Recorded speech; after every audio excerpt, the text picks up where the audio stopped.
Bonjour, aujourd'hui nous allons parler de la foi qui plaît à Dieu et je vais partager quelques versets avec vous dans Ésaïe au chapitre 43 et au chapitre 44. Le Seigneur dit: du fait que tu as du prix à mes yeux, du fait que tu es honoré et que je t'aime, je donne des hommes à ta place et des peuples pour ta vie. Sois sans crainte car je suis avec toi. Il dit un peu plus loin: ne vous souvenez pas des premiers événements et ne considérez plus ce qui est ancien. Voici que je fais une chose nouvelle, elle est maintenant en germe. Ne la reconnaîtrez-vous pas? Je mettrai un chemin dans le désert et des fleuves dans la terre aride. Et il dit encore: écoute maintenant Jacob, mon serviteur, Israël que j'ai choisi, ainsi parle l'Éternel qui t'a fait et qui t'a façonné dès ta naissance, celui qui est ton soutien. Sois sans crainte mon serviteur, Jacob que j'ai choisi. Et je termine avec ce verset: n'ayez pas peur et ne tremblez pas. Ne l'ai-je pas depuis toujours fait entendre et annoncer? Vous êtes mes témoins. Y a-t-il un autre Dieu en dehors de moi? Il n'y a point d'autre rocher. Je n'en connais pas. Et c'est Dieu qui parle. Je prie aujourd'hui que tu puisses avoir une foi qui plaît à Dieu en te souvenant que quel que soit ce qui s'est passé hier, le Seigneur fait une chose nouvelle aujourd'hui. Elle est sur le point d'arriver. Il est capable de le faire et de l'amener dans ta vie. Que ta foi soit pure envers le Seigneur et que tu puisses voir ce que le Seigneur t'a annoncé, ce que le Seigneur t'a promis être réalisé. N'aie pas peur, ne crains pas, le Seigneur est avec toi. Je prie que tu puisses avoir une foi de qualité, une foi qui plaît à Dieu et aussi un caractère qui plaît à Dieu, une vie qui plaît à Dieu. Ce serait terrible d'avancer dans cette vie et même de servir Dieu dans cette vie et d'arriver dans sa présence et de l'entendre nous dire que notre caractère lui a déplu, notre foi lui a déplu. Peut-être on a fait des choses et notre cœur était loin du sien parce qu'on n'a pas aimé ce qu'il a mis devant nous. Je prie qu'on puisse aimer comme il a aimé dans le nom du Seigneur. Et en cette dernière journée de cette série, c'est encore une joie pour nous donc, de pouvoir recevoir comme invité le pasteur Chris Campion. Que le Seigneur te bénisse abondamment. Amen. Est-ce que peut-être, j'en profite pour ceux qui ne te connaissent pas, tu pourrais dire un mot un peu sur les forains, ce que c'est? Je sais que plusieurs ne connaissent pas exactement ce que c'est, tu l'as dit un peu dans l'émission numéro 1, mais peut-être préciser un peu comment ça marche, comment ça se passe. Moi, je fais partie, comme je vous l'avais déjà dit, de la communauté des gens du voyage. Et la communauté des gens du voyage regroupe plusieurs ethnies. Et dans une de ces ethnies, il y a ce qu'on appelle les forains. Forain, c'est lié à une culture, mais aussi une mentalité et un métier. Un forain, c'est quelqu'un qui prend des manèges. Alors, des manèges, ça peut être un carrousel, ça peut être une grande roue, ça peut être un grand 8, et qui va venir s'installer dans une ville pour une période d'une semaine, 15 jours, un mois, 2 mois, animer toute la ville avec parfois des cirques, parfois des manèges à sensations, parfois des manèges pour les enfants. Et ensuite, on redémonte les manèges et on va dans un autre endroit et on suit donc notre métier avec nos familles, nos caravanes et tout ça. C'est ça, en fait, la fête foraine. Je sais qu'en France, ça se fait beaucoup, mais qu'il y a beaucoup de pays dans le monde où ce type de vie est en train de s'arrêter. Et moi, personnellement, j'ai la grâce de pouvoir vivre en France, où je peux encore vivre avec ce style de vie. Et ça nous permet aussi, parce que toute chose concourt au bien de ceux qui aiment Dieu, de pouvoir passer de ville en ville aussi, et puis d'exprimer notre foi, de pouvoir évangéliser, et à travers notre métier, de communiquer aussi que Jésus est vivant. Gloire à Dieu. Que le Seigneur bénisse les forains. Amen. Je te laisse la parole. Alléluia. Alors, dis-moi ce que tu crois, et je te dirai ce que tu peux vivre. C'est quelque chose qu'on a répété dans toutes les émissions que nous avons faites, parce que c'est important de comprendre que ce que je vis, en fait, est la conséquence de ce que je crois. Et ce que je ne vis pas est aussi la conséquence, bien souvent, des choses auxquelles je crois. Et comment avoir la foi qui plaît à Dieu? Déjà, je voudrais te rassurer en te disant que Dieu t'aime. Que tu pêches ou que tu ne pêches pas, Dieu t'aime. Que tu pêches ou que tu ne pêches pas, son amour ne va pas augmenter ou diminuer parce que son amour est inconditionnel et son amour ne va pas varier en fonction des circonstances. Et la Bible dit que Dieu est le consommateur de notre foi. Ça veut dire que Dieu, justement, se met devant nous pour venir consommer quelque chose qui s'appelle la foi. Pour quelle raison? Parce que dans la nature de Dieu, il y a comme un fort désir de pouvoir te toucher, te bénir et agir. Et Dieu n'intervient pas si la foi n'est pas trouvée quelque part. Alors, certaines personnes vont dire, oui, moi j'ai jamais prié, pourtant j'ai reçu. J'aimerais te dire que tu es au bénéfice de la prière de quelqu'un. Parce que sur la terre, pour que Dieu agisse, il faut qu'il trouve un homme et que la foi soit trouvée. Mais il dit quelque chose, c'est que, or, sans la foi, il est impossible d'être agréable à Dieu. Et simplement déjà avoir le fait d'avoir cru que Dieu avait donné son Fils et d'être au bénéfice de ça, déjà, tu lui as déjà été agréable. Mais il y a une dimension de foi. Alors, ce n'est pas en rapport aux œuvres, c'est vraiment en rapport à la compréhension que nous avons vis-à-vis de la personne de Dieu. Il y a une foi qui va nous réjouir, ou parce que quand on reçoit les choses, forcément, il y a comme ça produit une réjouissance dans nos cœurs, mais il y a une foi que quand elle est libérée de la terre, c'est le ciel qui se réjouit. C'est Jésus lui-même qui se réjouit. Alors, il y a plein d'événements dans la Bible comme ça, mais j'en ai noté trois événements où Jésus se réjouit de l'attitude de la foi de l'homme. On retrouve ça dans l'évangile de Luc, chapitre 10, à partir du verset 8, et on lira aussi le verset 9. Il dit, dans quelque ville où vous allez entrer, c'est une mission que Jésus est en train de donner à des disciples. Là où on va vous recevoir, mangez ce qui vous sera présenté. Et il dit, guérissez les malades s'ils s'y trouvent, et vous allez leur dire que le royaume de Dieu s'est approché d'eux. Les disciples écoutent cette parole, ils font le boulot, et au verset 17, ils reviennent vers Jésus, et la Bible dit que les 70 sont revenus avec joie en disant, Seigneur, même les démons nous ont été soumis. Et c'est quelque chose de fort. Jésus se réjouit avec eux, mais il leur donne quand même des conseils, il équilibre. Et tout à coup, au verset 21, pendant la discussion, la Bible dit qu'au même moment, Jésus tressaillit de joie par le Saint-Esprit et il va commencer à entrer dans l'adoration et à louer Dieu. Et il va dire, Père Seigneur du ciel et de la terre, de ce que tu as caché ces choses aux sages et aux intelligents. Je te loue de ce que tu les as révélées aux enfants. Oui, Père, je te loue parce que tu en as voulu ainsi. Et c'est quelque chose d'extraordinaire qui est en train de se passer. C'est quand Jésus voit justement que l'autorité que Dieu nous a donnée a été manifestée pour aller à la conquête des âmes, en guérissant les malades et en justement libérant les captifs. Jésus ne peut pas se contenir. Il y a quelque chose qui l'extériorise. Une joie par le Saint-Esprit vient l'envahir. Et nous devenons, à travers notre attitude, un sujet de louange. Alléluia. Que Dieu fasse que tu puisses comprendre ça. À travers la libération des captifs, le royaume, la puissance manifestée, tu deviens pour Jésus un sujet de louange. Que Dieu t'accorde, alléluia, cette compréhension. Deuxième événement dans la Bible où on voit que Jésus est en train de se réjouir, c'est dans l'évangile de Matthieu, chapitre 8, à partir du verset 5.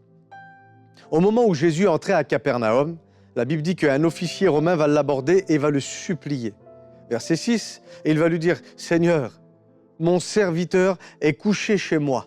Il est atteint d'une paralysie et il souffre terriblement. » Verset 7, « Je viendrai, va lui répondre Jésus, et je vais le guérir. » Au verset 8, regardez ce que dit l'officier.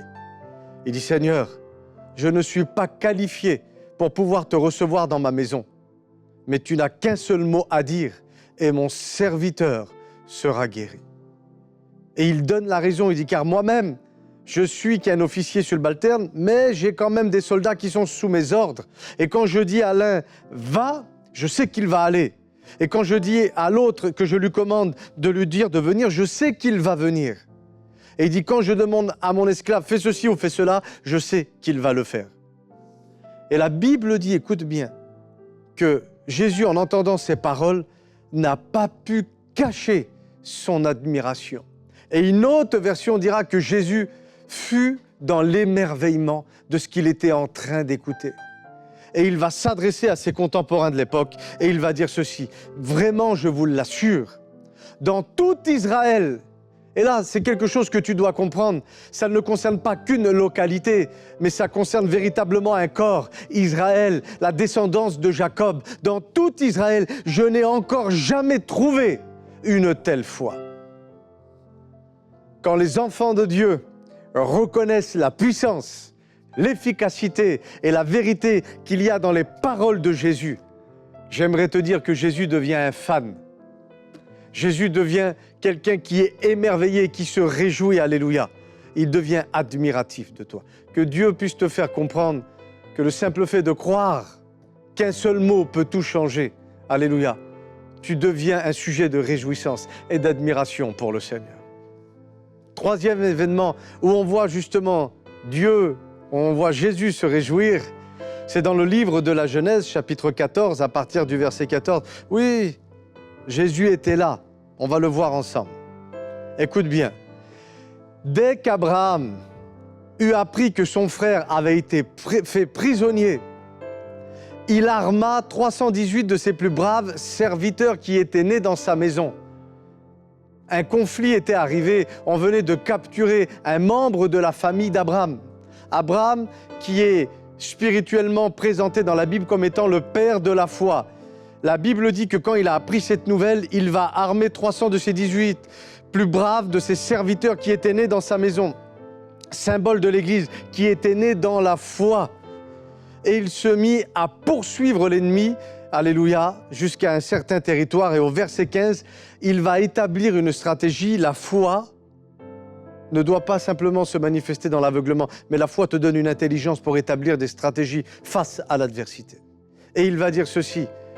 Nous allons les attaquer de nuit et nous allons diviser les troupes. Lui et ses serviteurs se sont mis en quête de récupérer, écoutez bien, ce qui était à lui. Et la Bible dit qu'il va les battre à pleine couture et il va se mettre jusqu'à les poursuivre. Et qu'il a ramené toutes les richesses et il a ramené aussi son neveu Lot, alléluia, avec ses biens ainsi que les femmes et le peuple. Et au verset 18, j'attire votre attention ici. La Bible dit que Melchisédek, roi de Salem, roi de la paix. Et Melchisédek, dans la Bible, c'est une figure type de Christ. Ni commencement, ni fin. Et on peut, de manière très claire, mais ce n'est pas notre sujet, présenter Melchisédek comme étant véritablement le Christ qui est venu à la rencontre d'Abraham, le père de la foi.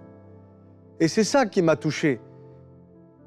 Souvent, nous sommes en quête d'aller à la rencontre de Dieu. Mais il y a des attitudes où c'est Dieu qui vient à notre rencontre.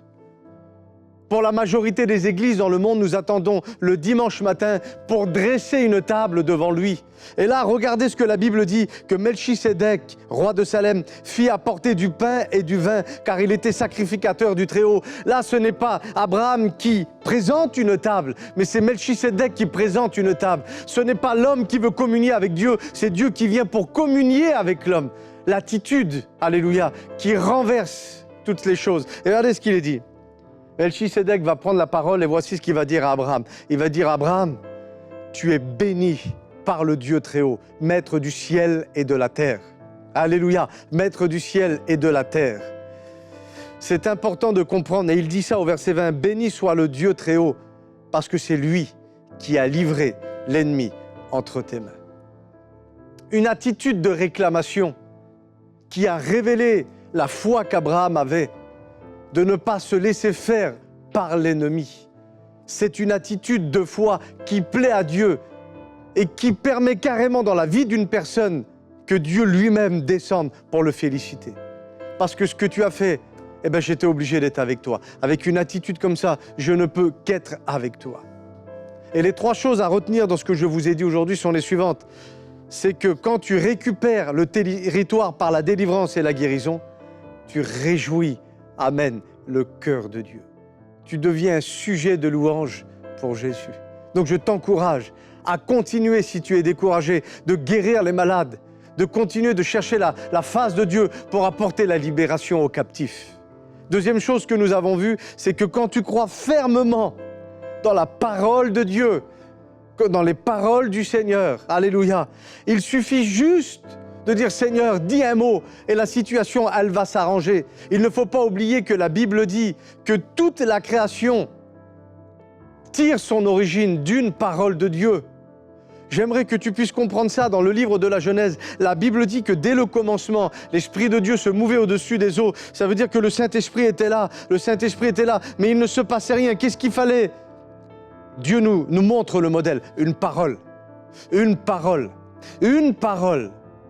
Que la lumière soit, et la lumière fut. Alléluia. La foi qui plaît à Dieu, c'est de se poser sur le concept qu'il a déposé, parce que le Saint-Esprit est là. Avant que tu sois dans ta chambre, avant que nous venions ici sur ce plateau, le Saint-Esprit était là. Mais à travers ce que nous sommes en train de dire, et ce que nous croyons dans ce que nous sommes en train de dire, nous sommes en mesure de venir réjouir le cœur de Dieu, parce que j'ai un scoop. L'homme qui a dit « Dis un mot et mon serviteur sera guéri ». Non seulement Jésus a été réjoui, mais le serviteur, alléluia, a trouvé sa guérison dans le nom de Jésus. La troisième chose que nous avions vue ensemble, c'est que quand nous prenons des initiatives devant les stratégies de l'ennemi, eh bien, tu es comme le Christ. Nous devançons les choses. Prendre des initiatives, non, ma famille n'ira pas en enfer. Non, écoute, mes enfants ne verront pas la mort avant moi. Non, de prendre autorité par la puissance de la réclamation. Établir des stratégies pour pouvoir aller récupérer ce que le diable nous avait volé. Tu deviens une personne qui réjouit le Seigneur. Dans le nom de Jésus. Dans le nom de Jésus. Que Dieu vous bénisse. Amen. Et alors que le pasteur Chris partageait le fait que le Seigneur descend, on était en prière avec l'équipe ici dans le studio. Juste avant la première émission de cette semaine, comme on le fait chaque semaine. Et alors qu'on était en train de prier, j'ai eu une image dans mon esprit. J'en ai été étonné. J'ai vu le Seigneur derrière Tiane qui est là en régie audio, comme un peu, vous savez, passant et mettant sa main sur son épaule et s'asseyant à côté. Et je pouvais sentir que le Seigneur était heureux de ce que nous étions, ou en fait de ce que nous allions faire. Comme si le Seigneur Jésus, et c'est vrai, était là, dans ce studio, dans les régies, et qu'il regardait.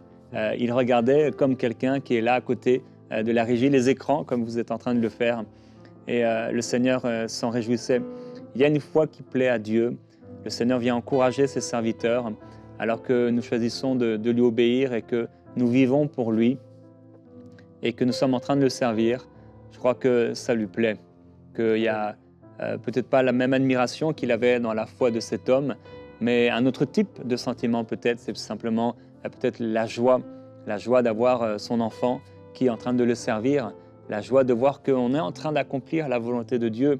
Et je prie que tu puisses être vraiment dans le centre même de la volonté de Dieu, et que le Seigneur puisse aussi te visiter là où tu te trouves, qu'il puisse aussi s'asseoir à ton travail, est en train de voir ce que tu es en train de faire et de dire, voilà, mon serviteur est en train de se préparer.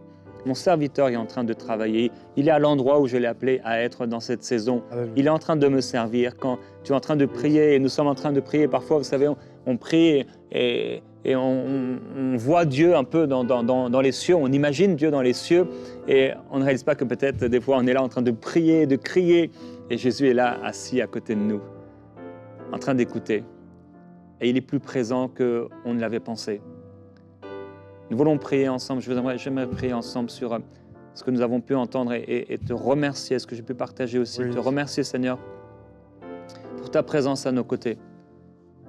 Je te remercie pour ta présence à nos côtés. Tu ne nous laisses pas, tu ne nous abandonnes pas, mais tu es avec nous.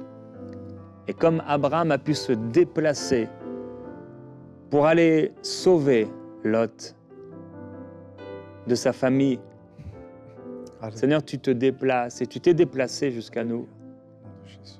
Et je crois que tu es beaucoup plus présent qu'on ne peut l'imaginer, qu'on ne peut le penser. Et tu veux dire à quelqu'un aujourd'hui que tu es avec lui, de ne pas craindre, de ne pas s'inquiéter, parce que tu es avec lui. Seigneur, merci d'être avec moi. Dis-le avec moi, mon frère, ma sœur. Seigneur Jésus, merci d'être avec moi, merci d'être à mes côtés. Au nom de Jésus. Merci parce que tu es là, tu es assis à mes côtés. Au nom- Merci parce que tu es là et tu poses ta main sur mon épaule Alléluia. comme pour m'encourager Au nom de et Jésus. me dire je suis là. Merci, Seigneur. Seigneur, merci. Je prie que quelqu'un puisse sentir maintenant ta main posée sur lui. Pose ta main, Seigneur, sur quelqu'un qui en a besoin maintenant.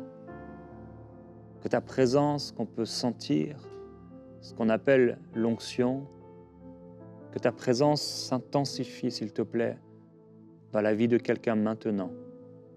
Que ta présence devienne tellement forte maintenant, dans le corps de cette personne.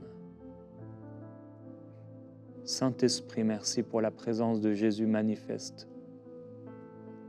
Merci pour l'onction, la présence de Dieu qui descend sur cette personne pour lui montrer à nouveau que tu es là, pour l'encourager dans sa foi.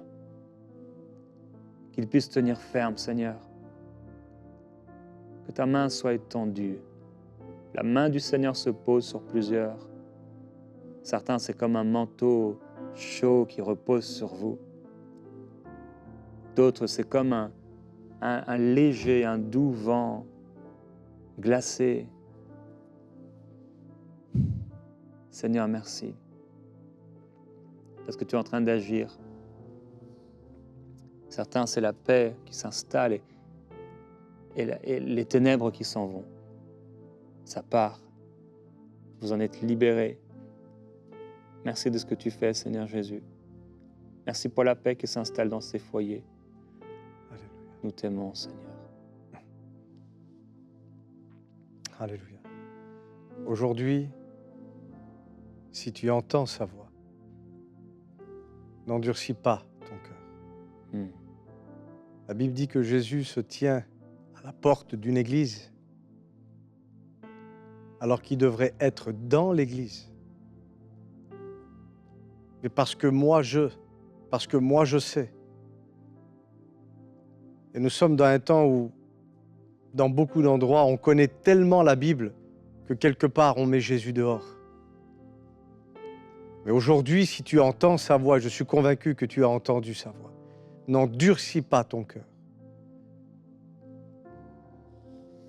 Que la foi soit trouvée là où tu es.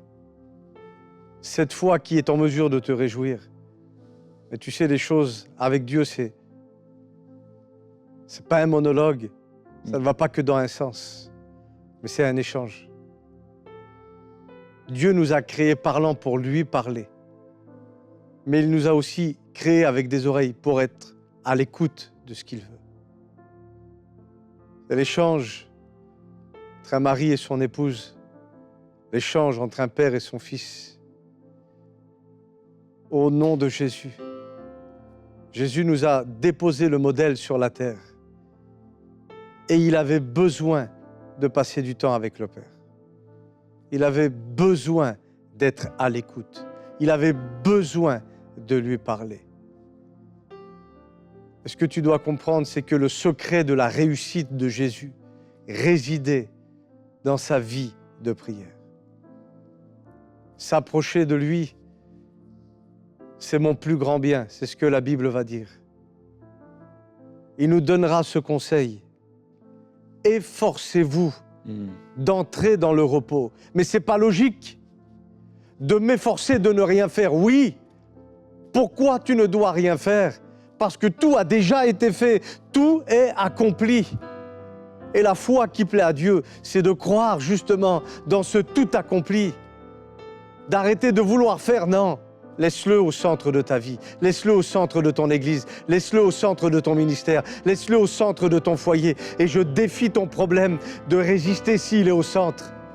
Et si tu crois, dis un seul mot et ma fille sera guérie. Dis un seul mot et le divorce n'aura pas lieu. Dis un seul mot et mes enfants seront en bonne santé. Dis un seul mot et tu pourvoiras tous mes besoins. Dis un seul mot au nom de Jésus. Dieu attend de se réjouir. Et comment Dieu se réjouit? En manifestant l'exaucement dans ta vie. Que tu puisses comprendre ces paroles-là. Que tu puisses comprendre ces paroles-là au nom de Jésus. Ne t'écarte pas de la source, Mais il y a un appel aujourd'hui à revenir à la source. Alléluia. Merci Père pour ce que tu es en train d'opérer, que les paroles libérées au nom de Jésus puissent rentrer maintenant dans leur cœur, que ça vienne s'inscrire, que c'est plus que des mots, mais que ça devienne un style de vie, une conviction profonde qui vient s'installer. Dieu veut venir consommer ta foi. Mets ta foi sur l'autel. Mets ta foi sur l'autel. Tu ne seras pas déçu. Tu ne seras pas déçu. En dehors, le doute. Jette les peurs. Jette les qu'en dira-t-on. Mais laisse le doute s'en aller. Et permets à Dieu de venir consommer la foi qu'il a déjà répartie et départie dans chaque homme et chaque femme. Au nom de Jésus, merci Père pour ce que tu es en train de faire. Voulons nous offrir ce qui serait simplement un culte raisonnable, comme le dit ta parole. Seigneur, parce que le seul objectif que tu as dans notre vie, c'est de pouvoir nous bénir, nous exaucer et nous mettre à l'endroit où tu avais prédéfini dans ton plan de nous placer. Oui, Seigneur. Accorde, Seigneur, à ceux qui sont connectés au son de nos voix, cette révélation, Père, dans le nom de Jésus. Alléluia. Alléluia. J'aimerais pour terminer prier pour les gens du voyage, quelle que soit l'ethnie à laquelle vous appartenez. Plusieurs, vous avez été et vous êtes sentis comme rejetés, comme mis à part, et souvent aussi par l'Église. Et je veux prier pour vous et profiter de la présence de mon frère pour prier pour vous. Là, dans vos situations, que vous soyez sédentaire ou pas, Père, je te demande, s'il te plaît, ta grâce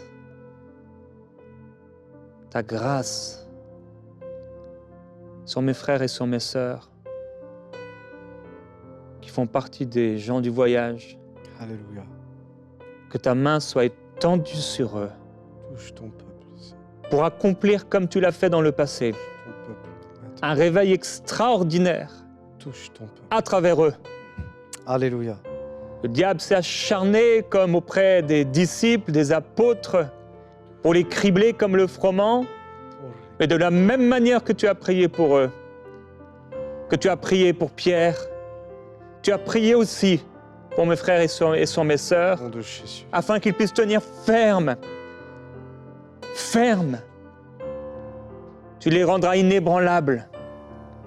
Père, je prie que tu fasses d'eux des témoins, des lumières Alléluia, dans leur génération. Je prie pour des signes, des prodiges et des miracles. Je prie que tu les envoies, Seigneur Jésus-Christ, là dans leurs lieux, là dans les camps, là dans les caravanes, là dans les maisons, Alléluia, là dans les foyers, là dans les hôpitaux, libérer Alléluia, les âmes, proclamer ta parole, déposer une grâce spéciale sur eux. Tu fais d'eux des témoins, tu les as placés comme un peuple mis à part, Alléluia, particulier, avec une grâce, Seigneur, que tu veux envoyer sur eux. Je prie pour une grâce nouvelle. Alléluia, je ressens l'onction du Seigneur et l'amour du Seigneur et le regard du Seigneur qui se porte vers vous. Soyez fortifiés par la puissance de Dieu. Vous n'avez pas été abandonnés par le Seigneur. Vous n'avez pas été rejetés par le Seigneur, mais vous êtes aimés. Et parce que vous êtes aimés et que vous avez du prix à ses yeux et qu'il vous aime, il fait de vous des témoins puissants. Il vous gardera, il vous affermira. Et là où il y a eu les sorciers, là où il y a eu les paroles des sorcières contre vous et contre votre famille, le Seigneur dit, ça suffit maintenant. Dans le nom de Jésus-Christ, vous êtes bénis de toute bénédiction spirituelle dans les lieux célestes en Jésus-Christ. Vos enfants sont bénis, vos mariages sont bénis dans le nom de Jésus. Vos affaires sont bénies. Seigneur, étends ta main et que ces enfants soient guéris. Étends ta main et que cet homme qui a replongé dans l'alcool puisse être libéré et revenir à toi et devenir un serviteur de Dieu. Oh Seigneur, que ta main soit étendue et que cette femme qui ne pouvait pas avoir d'enfants puisse avoir ses enfants au nom du Seigneur. Seigneur, merci pour ta grâce. La peur s'en va, l'ennemi s'en va. L'atmosphère spirituelle négative d'oppression s'en va. Et la paix, la grâce et la joie du Seigneur vient sur eux. Au nom de Jésus-Christ. Amen.